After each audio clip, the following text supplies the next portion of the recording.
tous, on est là. Bah oui, c'est la synchronisation. Il y a des fois des petits détails de synchronisation dans l'after entre RMC. Nous sommes en direct le plus long du monde. Entre BFM Sport où nous sommes en direct, entre RMC Sport.fr où nous sommes aussi en direct. Voilà, l'after est bel et bien là. Après ce petit suspense de quelques secondes. L'after, l'émission qui dit tout ce que le monde du football pense tout bas, avec comme tous les lundis Florent Gautreau. Florent, bonsoir. Salut Gilbert, salut à tous. Et Daniel Riolo. Daniel, bonsoir. Salut les amis. Ce soir au programme, les gars, les avis de l'after, bien sûr. Concernant la lutte pour le titre, Daniel veut en parler, d'autant qu'il y a eu quelques rebondissements ces dernières heures. La lutte pour le maintien aussi, en Ligue 1, pas en Ligue 2, même si le tour est concerné ce soir en Ligue 2. Mais tu veux parler de la Ligue 1, Florent. Concernant le match Manchester City-Monaco de demain, là c'est moi qui vais en parler. On sera d'ailleurs avec Philippe Auclair tout à l'heure, qui nous dira tout à la veille de ce grand match. Les Drôles de l'âme à 23h, week-end italien, anglais, allemand, espagnol, avec Simone Rovera, Philippe Auclair, David Lorto, Fred Hermel. Ce sera de 23h à minuit tout à l'heure. Il y aura un petit je m'en fous pas, évidemment. Le hashtag RMC Live, le 32-16. Et puis un direct, ce soir un direct donc Ligue 2, Orléans-Lens. C'est Benoît Boutron est sur zone. Salut Benoît. Salut Gilbert, salut messieurs, salut à tous. Il est chez lui. Il est à la maison, effectivement. L'Orléanais. Et oui, et il a vu un but d'Orléans. Orléans mène 1-0, messieurs. C'est pas souvent, t'as profité. Magnifique début de seconde période. Je sais pas si vous avez suivi ça en studio. Florent est au 36e dessous. T'emballes pas quand même. On est content que tu sois chez chez toi, mais de là à ce qu'on regarde Orléans-Lens quand même. Bon, Daniel, t'aimes le foot quand même, le lundi soir. Tu as parlé du microclimat qui fait qu'il y a souvent du brouillard et qui fait froid et humide à Orléans. Toujours, il y a notre ami Pierre Boubi qui joue, qui est titulaire. Pierre Boubi est bien là, oui, lui, fidèle auditeur de l'after. 1-0, donc je vous disais, le but d'Olivier Nabab. Orléans qui aurait même pu mener 2-0. On a vu une superbe demi-volée de Romain Armand sur le poteau de Nicolas Douchez. 1-0 donc pour les Orléanais. Lens a fait le jeu en première période, mais a beaucoup plus de mal depuis la reprise. Et on a vu un certain Kermit Erasmus, le joueur prêté par Rennes, faire son entrée en jeu. Et deuxième ancien Rennais qui va rentrer, c'est Habib Habibou qui va rentrer. Lui, il s'est engagé 18 mois avec le club nordiste. Il va rentrer d'ici quelques secondes. Est-ce que tu peux nous donner des news du dénommé Coucou qui joue au milieu de terrain à Lens? Il est sorti juste au début de la seconde période. Jiman Coucou est sorti. Très bien. Il a dit au revoir en fait. Quant au Ziani qui joue à Orléans, c'est bel et bien Karim Ziani qu'on a connu à Marseille. Il joue au même poste que celui qu'il occupait à Marseille. Couloir droit, il est bien là, Karim Ziani. Attention, peut-être le centre d'Oparé avec la tête de Fortuné juste dessus. Au-dessus du but de Sissoko, on en reste à 1-0. À tout à l'heure, 1-0 pour Orléans face à Lens. Ça n'arrange pas Florent, puisque Tours, ça enfonce Tours en bas du classement. Et comme demain, Tours va en prendre 7 à Strasbourg, décidément, c'est pas ta semaine. Alors, attention, annonce importante. Vous savez que l'after vous gâte, vous les afteriens, vous qui nous écoutez, vous qui nous regardez. Et ben, si vous allez sur la page Facebook de l'after, page Facebook qu'il faut suivre absolument, c'est un incontournable du paysage footballistique français. Oui, ce serait bon que tu rappelles combien il y a de gens qui... Je crois que ça va au million. Je crois que comme on dit, le million. Et le compte Twitter de l'After qui est là également. Vous allez voir que nous annonçons une petite opération très sympa qui vous permettra, si vous êtes sélectionné, de rencontrer en personne Edinson Cavani. C'est quand même pas rien. Donc on vous l'offre, c'est un cadeau de l'After. Donc allez sur @AfterRMC sur Twitter ou bien sur notre page Facebook et vous aurez les explications, le pourquoi du comment. Enfin, on vous offre cette possibilité. On est ravis de pouvoir le faire. Donc de pouvoir rencontrer Edinson Cavani dans les jours qui viennent. Il faut nous envoyer une petite vidéo avec les questions que vous voulez lui poser au buteur du PSG. Allez sur le compte Twitter et la page Facebook. N'hésitez pas dès maintenant. L'opération dure 24 heures, donc faut être rapide. Allez-y. Et puis tiens, l'After souhaite également un joyeux anniversaire ce soir à Félix Lacuesta qui a 59 ans aujourd'hui. Voilà. Très bien. Fallait le dire. Fallait le préciser. Les gars, on y va pour les avis du soir et on va démarrer par suite Daniel, bien sûr, qui veut parler de la lutte pour le podium en Ligue 1. Et attention parce qu'on a une info très importante à vous donner qui peut être décisive pour la suite. Restez là. Société d'aujourd'hui, c'est forcément ça. J'en ai rien à foutre de votre monde où soi-disant on lui serait tombé dessus Henry. Ben moi j'aurais dit tu es extraordinaire Thierry Henry. Connard. Alors justement, Daniel, avant que ton avis tranché inonde les radios et les télévisions françaises, une information ce soir importante. Alassane Plea est forfait jusqu'à la fin de la saison. Or, on sait que l'attaquant niçois était une pièce essentielle de l'équipe qui flambe depuis le début de l'année. Donc il a subi une arthroscopie aujourd'hui. Il a tweeté d'ailleurs ce soir en disant voilà 5 mois d'absence. Donc je soutiens mes coéquipiers, etc., etc. C'est quand même un gros coup dur pour Nice. Donc il va y avoir qui devant. Deschamps, Esseric, Balotelli, Bossetti, Donis, le grec. Ouais, je pense que c'est plus là, lui. Hein. Oui, Donis, c'est plus lui, c'est lui qui a joué quand Pléa était pas là, parce que on rappelle que même quand Balotelli n'est pas suspendu, de toute façon, il n'est pas d'un grand secours, donc effectivement, ce sera l'un des enjeux pour Favre et pour cette fin de saison, parce que on l'a dit, avec une éventuelle qualif du PSG, voire de Monaco en Ligue des Champions, on a bien vu. Perdre des plumes, mais ils peuvent laisser des plumes à droite à gauche. Donc c'est vrai que c'est dommage pour Nice de perdre ce joueur important. C'est un vrai coup dur. Hein. Ouais. C'est alors, clair. Voilà, ce qui peut-être va changer un petit peu la vie ou pas de Daniel. On t'écoute. Non, ça changera pas. Effectivement, oui, que ce soit un coup dur pour Nice, ça c'est certain, mais avec un peu de Balotelli et un peu de Donis sur les 12 matchs qu'il reste à jouer, parce que il en reste 12 et c'est un peu con ce que je vais dire, mais c'est beaucoup et pas beaucoup en même temps, et je pense que juste saupoudrer d'un peu de Balotelli et je dirais de 3-4 buts de Balotelli, ça peut suffire pour que Nice soit candidat jusqu'au bout. Et c'est ce que je défends ce soir, que effectivement, même si la vie, enfin, comment dire, tu vois une lutte à 3 jusqu'au bout. Je vois une lutte à 3 jusqu'au bout. Et effectivement, la victoire de Nice, même difficile, mais combien de fois on a dit cette année, victoire à l'arrache de Nice, victoire difficile de Nice. Oui, je crois que c'est comme ça qu'ils vont avancer jusqu'au bout maintenant. Mine de rien, aller gagner à Lorient, qui évidemment c'est le dernier, c'est donc l'équipe la moins forte, mais plus on avance et plus t'as l'équipe qui joue avec le couteau dans les dents, et sur les dernières semaines entre les dents dans les dents c'est un peu plus compliqué. Ouais. Sur les dernières semaines, Lorient avait été moins catastrophique justement, donc moi je trouve que ces 3 points pris ils sont précieux dans un week-end où finalement Nice, mine de rien, a pris 2 points aussi bien sur le PSG que sur Monaco. Alors, ouais, Paris a laissé passer une grosse opportunité hier de revenir à 1 point de Monaco. Alors certains vont dire, ouais, c'était l'opportunité ou jamais. Oui, mais une fois que tu as évacué les impressions du soir et les grosses déceptions, on a d'abord eu la grosse déception de Monaco qui s'est dit, merde, Paris va revenir sur nous. Et puis après, hier soir, merde, Paris a gâché et va pas pouvoir revenir. Non, je ne crois pas. Je pense qu'il va y avoir encore des rebondissements, parce que la Ligue des Champions va faire que dans les matchs d'avant et d'après, il va forcément y avoir 1 point, 2 points par-ci par-là qui vont traîner. Paris avait très bien réussi son match d'avant et a raté son match d'après. Monaco, visiblement, donc en tout cas c'était le match d'avant, a raté son match d'avant. On va voir ce qu'ils vont donner à Manchester City, mais on voit que ça occupe les esprits des joueurs, aussi bien au PSG qu'à Monaco, cette histoire de la Ligue des Champions, où peut-être là on a 2 équipes qui sont en train de se dire il y a peut-être quelque chose à faire. Et ce peut-être quelque chose à faire, cette conviction que t'es pas un invité en Ligue des Champions mais un acteur et peut-être même un candidat, ça va forcément broyer un petit peu les cerveaux des uns et des autres, et que ça aura des répercussions sur le championnat. Donc je crois que ces 3 équipes lutteront jusqu'au bout, et que c'est pas plié pour Monaco parce qu'il y a 3 points d'avance. Il y a 36 points encore à prendre. Je crois qu'on n'est pas à l'abri de pas mal de rebondissements encore, même si pas mal de rebondissements, je veux le dire simplement pour ces 3-là, parce que je ne crois pas que Lyon puisse revenir sur Nice ou sur le trio, en fait. Florent, est-ce que tu es d'accord? Ouais, oui. Supporter niçois, vous avez 32-16 d'ailleurs. Oui, bien. On peut être d'accord évidemment, parce que c'est vrai que les matchs des champions pompent de l'énergie. Mais attention, ça ne vaut que si Monaco passe contre City.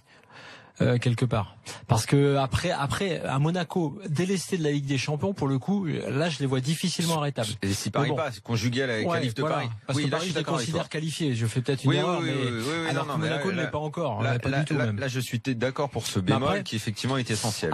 Après, j'ai dit la même chose hier. J'ai dit Nice revient, et voilà, très bien.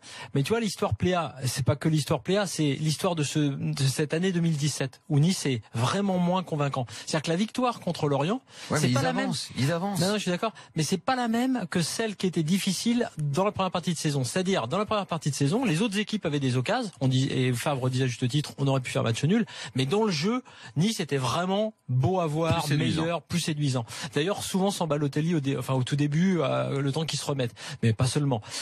Et donc, ce qui me fait dire que moi j'aimerais bien que Nice remonte et que le challenge soit total et qu'il puisse être champion encore, alors qu'on le pensait plus vraiment là ces quelques dernières semaines. Mais j'ai un petit doute parce que j'ai l'impression que il y a quelque chose qu'ils ont du mal à retrouver. C'est-à-dire que c'est pas du tout l'atmosphère, il y a pas de problème de vestiaire, mais quand même, quand tu vois que Esric, tu sais, a mis un petit pavé dans la mare sur Balotelli, je pense que ce cas-là de l'attaquant et de Balotelli est important. Je trouve que Favre est très... Il n'y a pas de dissension, parce que le groupe est totalement uni. Attention. Avec l'énergumène, le gars un peu séparé de Balotelli. C'est à ça que je veux en venir. Esric, il a dit un truc important, il l'a redit, il a assumé, en édulcorant un peu, mais il a assumé sa position, et c'est-à-dire en gros de dire il est génial, il est magnifique, il a même un niveau supérieur au nôtre, mais ça ne l'exonère pas de faire des efforts. Or, là, il joue. Alors qu'en gros, il ne devrait pas jouer. Il ne devrait pas être titularisé. Il l'a titularisé par défaut parce que Plea est absent. Mais le geste fort que devrait faire Favre par rapport à son groupe, c'est de dire, et il ne l'a pas fait là, si Balotelli fait ce qu'il a fait, par exemple, avant même son expulsion samedi, il faut que Balotelli soit sur le banc. Sauf que maintenant, il n'y a plus Plea, donc ça change. Non, parce que c'était le cas, là, il n'y avait pas Plea, il a mis Balotelli. Sauf que Balotelli ne fait rien. Et qu'il vaut mieux un Donis moins fort que Balotelli. Enfin, après, c'est sa gestion. Mais rien ne dit, qui te dit que Favre va pas le faire? Eh ben, surtout avec le carton, et moi je pense que le groupe en plus est totalement derrière Favre. Non, mais ce que je veux dire, c'est que je suis pas sûr du tout, moi. Ce petit dossier Balotelli, suivons-le, vous allez voir, parce que, on va dire, cette gestion du cas Balotelli quand il sera disponible, parce que là, il va être suspendu forcément, l'absence de Plea, tout ça, ça va être, et le fait de retrouver leur jeu, ça va être décisif, parce que là, comme ça, malgré la Ligue des Champions, je l'ai dit tout à l'heure, effectivement, Monaco et PSG peuvent laisser des plumes. J'ai l'impression que même comme ça, Nice aurait un peu de mal. Donc, lutte à 3, oui, je la souhaite, mais je demande à être convaincu par Nice. Et j'attends évidemment le match de Monaco en Ligue des Champions. Romain est avec nous, 32-16, supporter niçois. Salut Romain. Salut les gars. Salut Romain. Romain, Salut. Dans quelle mesure l'absence de Plea jusqu'à la fin de la saison peut plomber le gym? En quelle mesure? Extrême. Extrême, on perd notre meilleur buteur, notre meilleur atout offensif. Donc la perte est absolument énorme pour nous. Maintenant, on en revient à Balotelli. Je pense qu'il n'y a pas un seul Niçois qui n'est pas heureux qu'il ait pris ce carton rouge. Ah, carrément. Tu parles des supporters ou des coéquipiers? Des supporters? Les supporters. Toi, t'en peux plus de Balotelli? Non, c'est pas j'en veux pas plus. Dans cet état d'esprit-là, oui, évidemment, j'en veux plus. Dans cet état d'esprit à la con, il nous l'a encore prouvé à Lorient. Non, dans cet état d'esprit-là, j'en veux plus. Quand on se souvient de la façon dont l'histoire d'amour s'est nouée cet été, c'est vraiment l'amour de vacances. Hein. Non, mais ce qui est vrai, attends, juste moi, je te redonne la parole. Mais ce qui s'est passé là où t'as raison, Romain. Attends, en ce moment, c'est les vacances à Nice.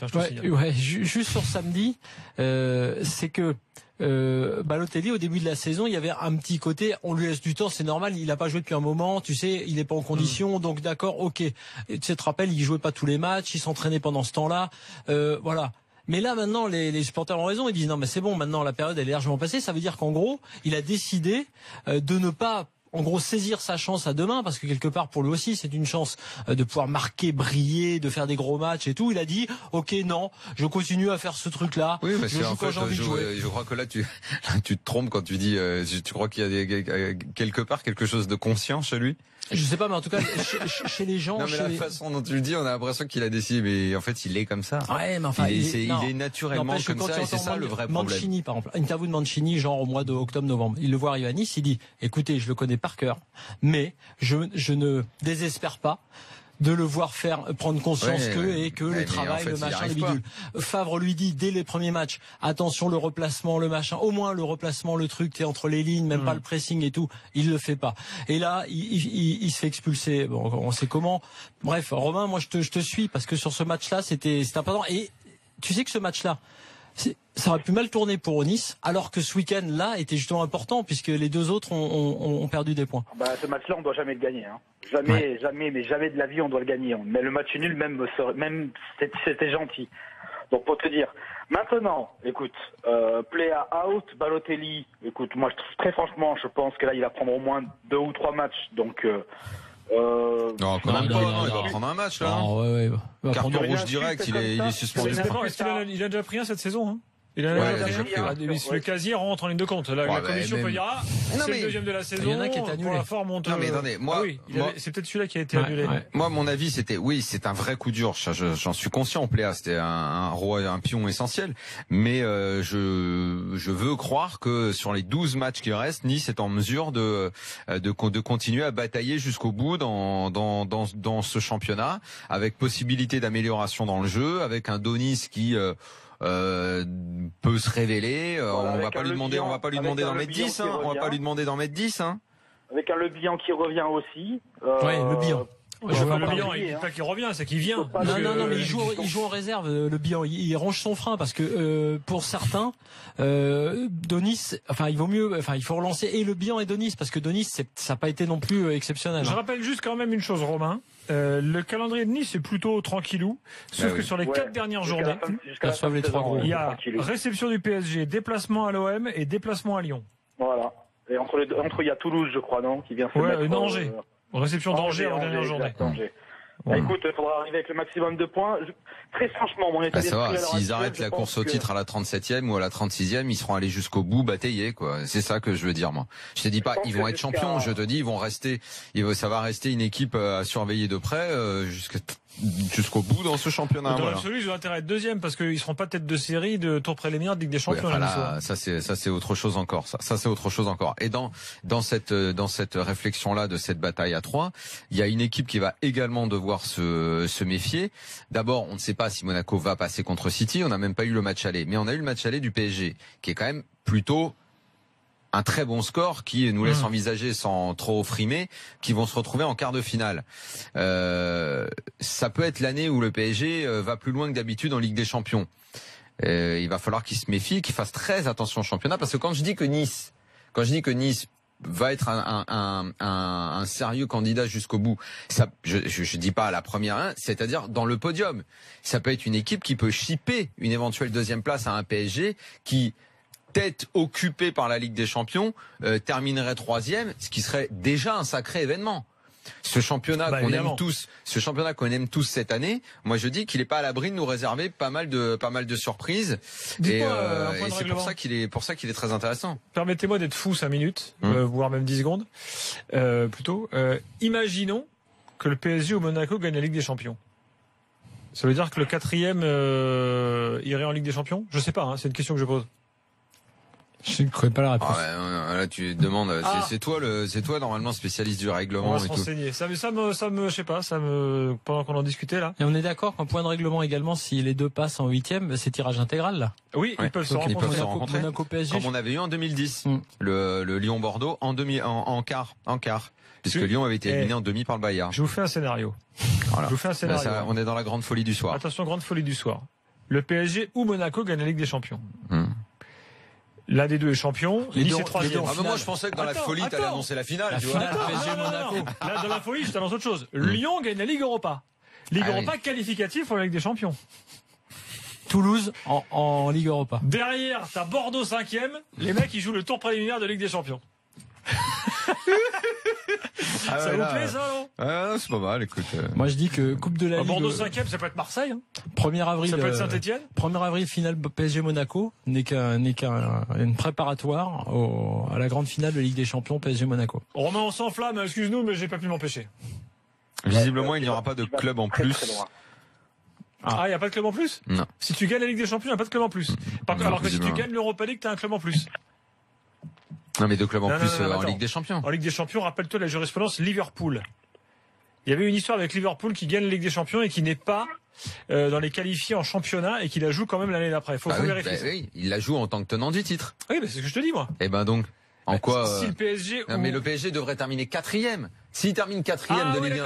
S'il termine 4e de Ligue 1, d'accord. Mais ils ne seront pas 4e. 4e, ça va être compliqué, non? Saint-Etienne n'ira pas au tour préliminaire. C'est mort. Romain, merci en tout cas. Merci les gars, écoute, on y croit. On verra bien ce que ça va donner. Exactement, en tous les cas, c'est passionnant et c'est ça qui est top avec notre Ligue 1 cette année. C'est passionnant en haut et en bas. Et justement, c'est ce dont Florent veut parler dans quelques instants, la lutte pour le maintien. D'abord, un petit tour à Orléans. Là, c'est la lutte pour le maintien en Ligue 2. Orléans-Lens, Benoît. Et pour le podium également, parce que Lens a un bon coup à jouer en cas de victoire, mais ça se passe mal pour les Lensois. Il reste 11 minutes dans cette partie. C'est Orléans qui mène 1-0. Le but de Livio Nabab à la 51e. Et juste un truc à souligner les gars, 1500 supporters lensois ont fait le déplacement et ont chanté les corons plusieurs fois, c'était assez impressionnant. C'est vrai qu'il y a plus de gens de Lens que d'Orléans dans le stade? Non, parce qu'il y a 6000 spectateurs ce soir à Orléans. Attention, le corner de John Bostock, c'est parti au second poteau, ça sera trop long, dégagé par la défense orléanaise. On en reste à 1-0, mais magnifique. Et est-ce que l'Orléanais du football français est présent en tribune? Non, alors sache qu'il est déjà venu à la source, Vincent Labrune bien sûr. Il est déjà venu, mais il n'est pas là ce soir. Bon, okay. Ils ont des noms géniaux, les Lensois. John Bostock, Coucou, Lala. Coucou, Lala. Là, ça, il y a Coucou, Erasmus. Coucou, Lala, Erasmus. Merci Benoît, à tout à l'heure. Tiens, je signale qu'il y a un match de Cup également ce soir pour Arsenal qui joue à Sutton United. Et Arsenal mène 2-0 à une demi-heure de la fin. Donc c'est bien parti pour la Cup. Arsenal gagne de temps en temps. Gagne quand même des matchs d'antan. Et Walcott a inscrit son 100e but sous le maillot des Gunners. Et puis un match en Espagne de Liga, Malaga mène 2-1 face à Las Palmas. Dans quelques instants, la lutte pour le maintien en Ligue 1. C'est tout de suite. Tiens, je regarde s'il a marqué. Resté, on sait jamais. Il y a un national, ça a marqué. Il a raté sans doute. Ah non, c'est le Mauricio Lebos qui a marqué. C'était pas Resté. Dans quelques... Est-ce qu'il joue Resté? Tac. Resté est-il... Oui, il est titulaire avec le numéro 10. Avec Kevin Prince Boateng en attaque. L'attaque Kevin Prince Boateng resté à Las Palmas.